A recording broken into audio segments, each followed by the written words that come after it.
कौन दर्जी तार सिलस टूपिस घाघरा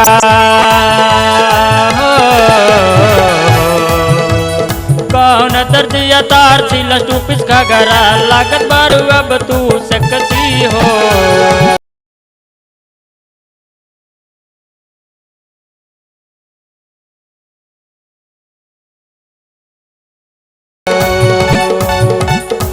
गोरा बदन तार मस्त जवन लौकत बारू दिल्ली और आगरा हो। गोरा बदन तार मस्त जवन लौकत बारू दिल्ली और आगरा हो।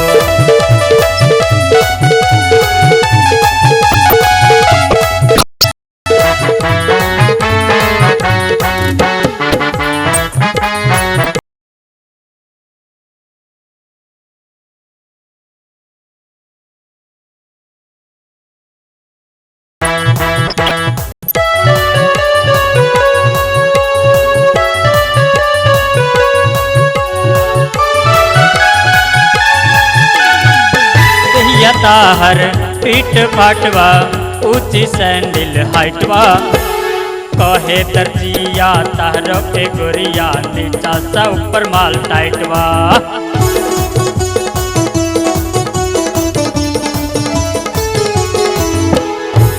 ताहर पीठ फाटवा ऊंची सैंडल हाइटवा कहे दर्जिया ताहरो के गोरिया नीचा सा ऊपर माल टाइटवा। एक जवान लगे जम्मू कश्मीर हो।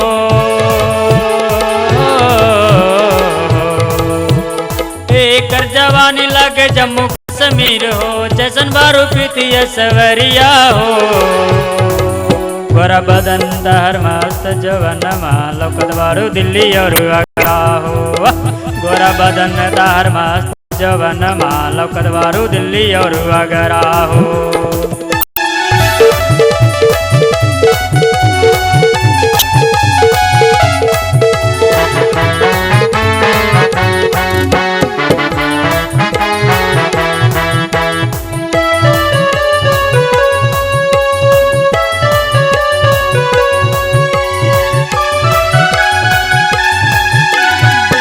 कोई कहेला चप्पन छुरी कोई कहेला दीवानी चुलिया से ताहरो रस चुएला चढ़ल बा ऐसन जवानी।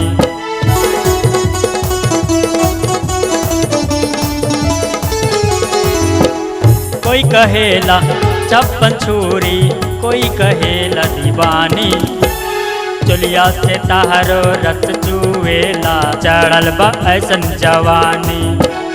ऐसन पहरलू जालीदार में कसी हो। ऐसन पहरलू जालीदार में कसी लौकत बारू नदी और नहरिया हो। गोरा बदन ताहर मस्त जवन लौकत बारू दिल्ली और आगरा हो। गोरा बदन ताहर मस्त जवन लौकत बारू दिल्ली और आगरा हो।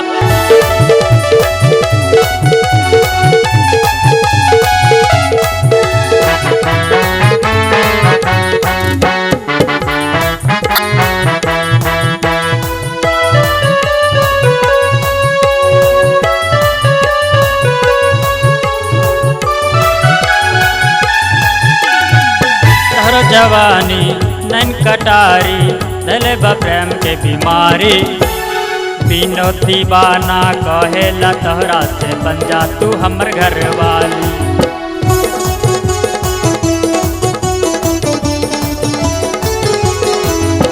तोहरो जवानी नैन कटारी धले बा प्रेम के बीमारी बिनो दीवाना कहेला तोहरा से बन जा तू हमर घर वाली।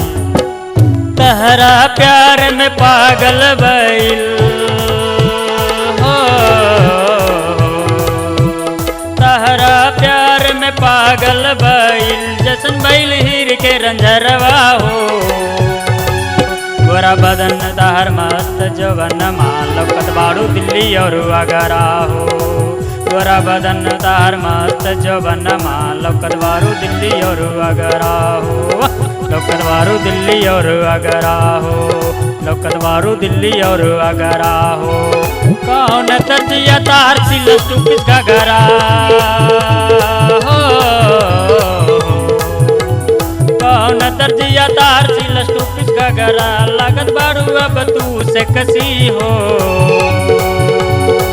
गोरा बदन तार मस्त जवानमा लौकत बारू दिल्ली और आगरा हो गोरा बदन तार मस्त जवानमा लौकत बारू दिल्ली और आगरा हो गोरा बदन तार मस्त जवानमा लौकत बारू दिल्ली और आगरा हो गोरा बदन